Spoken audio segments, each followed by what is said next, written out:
اب ہم آتے ہیں سیدنا صالح علیہ السلام کے قصے کی طرف۔ دن گزرتے گئے اور لوگ ایک بار پھر ابلیس لعین کے وسوسے میں آ کر کفر کی طرف پلٹ آئے، کیونکہ ابلیس کسی بھی شخص کو وسوسے میں ڈالے بغیر نہیں چھوڑتا۔ اس طرح ایک بار پھر کفر پھیل گیا، چنانچہ اللہ نے ان کی ہدایت کے لیے صالح علیہ السلام کو مبعوث فرمایا۔ یہ سمود کے پوتوں میں سے ایک عربی نبی تھے۔ ان کا نسب نامہ اس طرح ہے: صالح بن عبید بن سیاف بن ماشق بن عبید بن حاضر بن سمود بن ارم بن سام بن نوح علیہ السلام۔ گویا صالح علیہ السلام کا تعلق قوم سمود سے تھا، اور یہ قوم قوم عاد کی نسل سے تھی۔ سمود کی قوم نے یمن کو خیر باد کہا اور جزیرے سے شمال کی طرف منتقل ہو گئے، پھر وہاں ہجر نامی ایک بستی میں جا ٹھہرے۔ قرآن کریم کی سورۃ الحجر اسی بستی کے نام سے موسوم ہے۔ قوم عاد کا تذکرہ سورۃ الحجر کے علاوہ سورۃ الاحقاف اور سورہ ہود میں بھی ہے۔ اللہ تعالی سورۃ الحجر آیت 80 میں فرماتے ہیں، اور ہجر والوں نے بھی رسولوں کو جھٹلایا۔ ہجر قوم سمود کا مرکزی شہر تھا۔ اب وہ مدائن صالح کے نام سے مشہور ہے۔ یہ شہر مدینہ منورہ کے شمال مغرب میں 380 کلومیٹر کے فاصلے پر واقع ہے۔ یہ لوگ بھی پہاڑوں کو تراش کر گھر بناتے تھے۔ یہ صنعت اور کاریگری انہوں نے قوم عاد سے وراثت میں پائی تھی۔ اللہ تعالی سورۃ الفجر آیت 9 میں فرماتے ہیں، اور قوم سمود کے ساتھ کیا کیا جنہوں نے وادی میں بڑے بڑے پتھر تراشے تھے۔ قرآن مجید میں اللہ تعالیٰ ایک مقام پر فرماتے ہیں، اور ہم نے قوم عاد اور سمود کو غارت کیا جن کے بعض مکانات آپ کے سامنے ظاہر ہیں۔ ان کے مکانات ان کی تباہی سے لے کر اب تک موجود ہیں۔ شام کے راستے میں خیبر، تیمار سے تبوک تک قوم سمود کے آثار پائے جاتے ہیں۔ یہ لوگ کس طرح پتھر تراش تراش کر گھر بناتے تھے، اللہ تعالیٰ نے سورۃ الاعراف آیت 74 میں اس کا ذکر کیا ہے۔ اس وقت کو یاد کرو جب اللہ تعالیٰ نے تمہیں قوم عاد کے بعد جانشین بنایا اور تمہیں زمین پر رہنے کا ٹھکانہ دیا کہ نرم زمین پر محل بناتے ہو اور پہاڑوں کو تراش تراش کر ان میں گھر بناتے ہو۔ سو اللہ کی نعمتوں کو یاد کرو اور زمین میں فساد مت پھیلاؤ۔ یہ آیت ان کی طاقت، جسم کی صلاحیت اور ماہر فن ہونے پر دلیل ہے۔ پہاڑوں کو تراشنا دراصل قوم عاد کی عادت تھی۔ یہ بھی چونکہ انہی سے تھے، اس لیے وراثت میں یہ کام انہیں بھی آ گیا تھا۔ جس طرح اللہ نے عاد کو اپنی نعمتوں سے نوازا تھا، اسی طرح سمود کو ان سے بڑھ کر نعمتیں دی تھی۔ اللہ تعالیٰ صالح علیہ السلام کی زبانی ان سے فرماتے ہیں، اے قوم سمود، کیا تمہیں ان چیزوں میں بے فکری سے رہنے دیا جائے گا، یعنی باغات، چشموں، کھیتوں اور کھجوروں میں جن کا خوشہ ملائم ہے، اور تم پہاڑوں کو تراش کر پرتکلف گھر بناتے ہو، پس اللہ سے ڈرو اور میرا کہنا مانو۔ لیکن ان لوگوں نے ہر طرح سے قوم عاد کی پیروی کی، نصیحت پکڑنے کی بجائے بتوں کی عبادت شروع کر دی۔ اللہ نے ان کے درمیان صالح علیہ السلام کو مبعوث فرمایا۔ آپ نبوت ملنے سے پہلے بھی عقل مند اور علم والے تھے، باعزت گھرانے سے تعلق رکھتے تھے، اپنے معاملات میں لوگ ان سے مشورے لیتے تھے، لہذا انہیں ایک خاص مقام حاصل تھا۔ لیکن جب آپ نے انہیں ایک اللہ پر ایمان لانے، اس کے سوا کسی کی عبادت نہ کرنے کی دعوت دی تو ان کا ساتھ چھوڑ گئے۔ جواب میں ان سے کہنے لگے، اے صالح، اس سے پہلے تو ہم تجھ سے بہت کچھ امیدیں لگائے ہوئے تھے۔ مطلب یہ کہ پہلے تو ہمارے نزدیک آپ کا بہت مرتبہ تھا، مقام تھا، ہمیں آپ سے بہت امیدیں تھیں، لیکن آپ نے تو یہ باتیں کہہ کر ہماری ساری امیدوں پر پانی پھیر دیا۔ ان کے اس جواب کے باوجود صالح علیہ السلام انہیں اللہ کی طرف بلاتے رہے اور ان سے کہتے رہے، اے میری قوم، اللہ کی عبادت کرو، اس کے سوا تمہارا کوئی معبود نہیں۔ تمام انبیاء کی اپنی اپنی قوم کو یہی دعوت تھی کہ اے لوگو، اللہ کی عبادت کرو، اسی نے تمہیں زمین سے پیدا کیا ہے اسی نے تمہیں زمین میں آباد کیا ہے، اس سے معافی طلب کرو، یقیناً میرا رب قریب ہے اور دعاؤں کو قبول کرنے والا ہے۔ اے میری قوم، تم نیکی سے پہلے برائی کی جلدی کر رہے ہو، اللہ سے معافی کیوں نہیں مانگتے کہ تم پر رحم کیا جائے؟ اللہ سے ڈرو، میری اطاعت کرو، حد سے گزر جانے والے بے باک لوگوں کی اطاعت سے باز آؤ، وہ ملک میں فساد پھیلا رہے ہیں اور اصلاح نہیں کرتے۔ صالح علیہ السلام نے ہود علیہ السلام کی طرح اپنی قوم کو نصیحت کی، لیکن ان ظالموں نے بھی اسی طرح کفر کیا جیسے قوم عاد نے کیا تھا۔ کہنے لگے، یہ کیسے ہو سکتا ہے کہ ہم اپنے میں سے ایک شخص کے تابع ہو جائیں؟ اس اکیلے کی اتنی زیادہ فضیلت کی آخر کیا وجہ ہے؟ ہم نہیں مان سکتے کہ ہم میں صرف اسی ایک پر اللہ کی باتیں نازل ہوتی ہیں۔ پھر وہ اس سے بھی آگے بڑھے اور اللہ کے نبی کو کھلے الفاظ میں پرلے درجے کا جھوٹا کہا، جادوگر کہا۔ پھر یہ سرکش اور کافر لوگ صالح علیہ السلام کے ساتھ ایمان لانے والے کمزور غریب لوگوں کو مخاطب کر کے کہنے لگے، کیا تم صالح پر ایمان رکھتے ہو؟ ہم تو اس کے منکر ہیں۔ اس طرح صالح علیہ السلام دن رات انہیں دعوت دیتے رہے، یہاں تک کہ یہ لوگ صالح علیہ السلام سے کہنے لگے، تم نے اور تمہارے ساتھیوں نے ہمارے اندر نحوست پھیلا رکھی ہے اور اسی لیے ہم مشکلات اور مصائب کا شکار ہیں، لہذا تم ہم سے دور ہو جاؤ۔ صالح علیہ السلام نے انہیں جواب دیا، تم پر نحوست اللہ کی طرف سے ہے، تم فتنے میں پڑے ہوئے لوگ ہو۔ پھر اس کے بعد وہ لوگ صالح علیہ السلام سے مکمل طور پر دشمنی کرنے لگے اور انہوں نے آپ کو یہاں تک کہہ دیا کہ آپ ہماری مجلس میں نہ آیا کریں کیونکہ آپ منحوس ہیں۔ پھر بات یہاں تک پہنچی کہ صالح علیہ السلام نے انہیں اللہ کے عذاب سے ڈرایا، دھمکایا اور کہا، اے میری قوم کے لوگوں، ذرا بتلاؤ تو اگر میں اپنے رب کی طرف سے کسی مضبوط دلیل پر ہوا اور اس نے مجھے اپنے پاس سے رحمت عطا کی ہو، پھر میں نے اس کی نافرمانی کی، تو کون ہے جو اس کے مقابلے میں میری مدد کرے؟ تم تو میرا نقصان ہی بڑھا رہے ہو۔ یعنی فرض کرو اگر میں حق پر ہوا اور یقیناً میں حق پر ہوں اور اللہ تعالیٰ نے مجھے اپنی نبوت سے بھی نوازا ہے، پھر بھی میں تمہاری باتوں میں آ کر اس کی نافرمانی کروں تو بلا شبہ اس وقت میں گھاٹے میں ہوں گا اور تم بھی خسارہ پانے والے ہوگے۔ اس پر وہ ظالم لوگ مقابلے پر اتر آئے، کہنے لگے، اگر تو سچا ہے تو کوئی معجزہ لے آ، لیکن وہ معجزہ ہماری مرضی کے مطابق ہو، اس صورت میں ہم ضرور ایمان لے آئیں گے۔ آپ ایسا کریں کہ بستی کے کنارے پتھریلی چٹان میں سے دودھ دینے والی 10 ماہ کی حاملہ اونٹنی نکالیں، اس کا رنگ سرخ ہو۔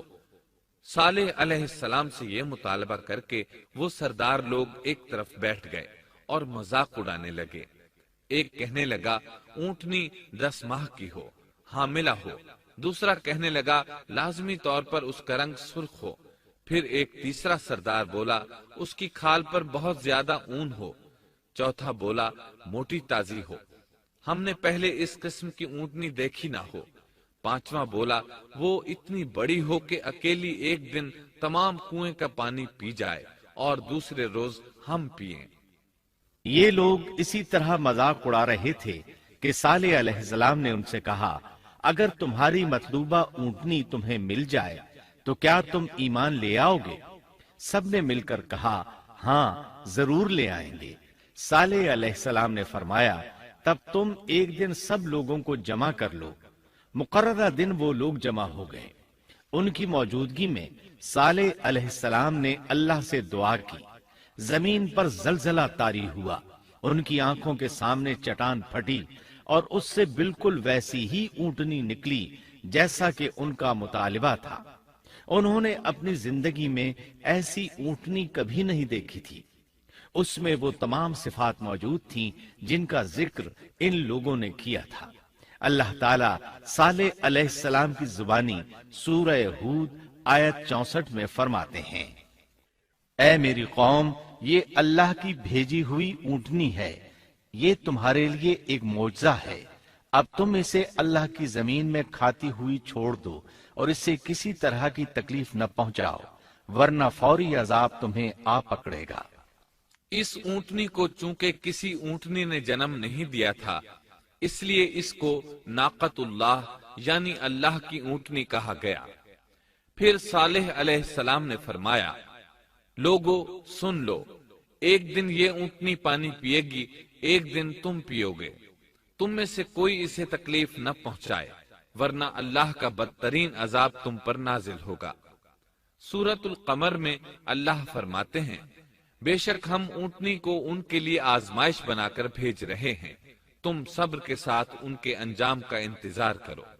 اس نشانی کے ظہور کے بعد اللہ تعالیٰ نے صالح علیہ السلام کو مخاطب کر کے فرمایا، تم اب دیکھتے رہو کہ ان کا انجام کیا ہوتا ہے، ان کی سختیوں پر صبر کرو، ان سے کہہ دو کہ پانی پر ایک دن ان کا اختیار ہوگا اور ایک دن اس اونٹنی کا، خبردار کوئی زیادتی نہ کرے اور اس اونٹنی کو پانی پینے سے نہ روکے۔ سورۃ الشمس میں اللہ تعالیٰ فرماتے ہیں کہ ان سے اللہ کے رسول نے فرما دیا تھا کہ اللہ کی اونٹنی کی اور اس کے پانی پینے کی باری کی حفاظت کرو، یعنی اسے نہ تو پانی پینے سے روکو اور نہ ہی اسے کوئی تکلیف پہنچاؤ۔ اس معجزے کو دیکھ کر لوگ دو گروہوں میں بٹ گئے۔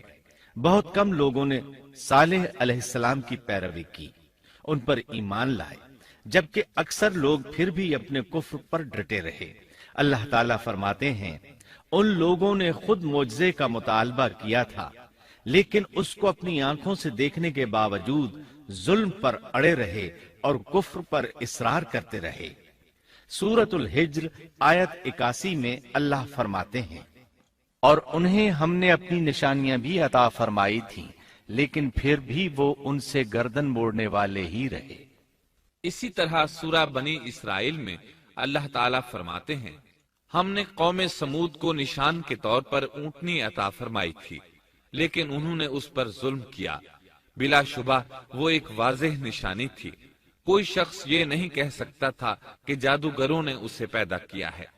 وہ اونٹنی ان میں موجود رہی، ان کے علاقے میں جہاں چاہتی چرتی، جب کنویں پر پانی پینے جاتی تو سارا پانی پی جاتی، وہ لوگ اس کا دودھ پیتے، دودھ سب کے لیے کافی ہو جاتا۔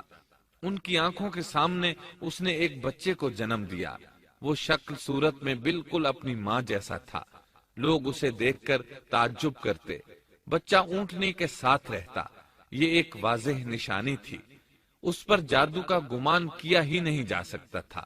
وہ اونٹنی ایک عرصے تک ان لوگوں میں رہی۔ اللہ فرماتے ہیں، ہم نے قوم سمود کو بطور نشان کے ایک اونٹنی دی تھی، لیکن انہوں نے اس پر ظلم کیا، حالانکہ یہ نشانیاں ہم لوگوں کو ڈرانے کے لیے ہی بھیجتے ہیں۔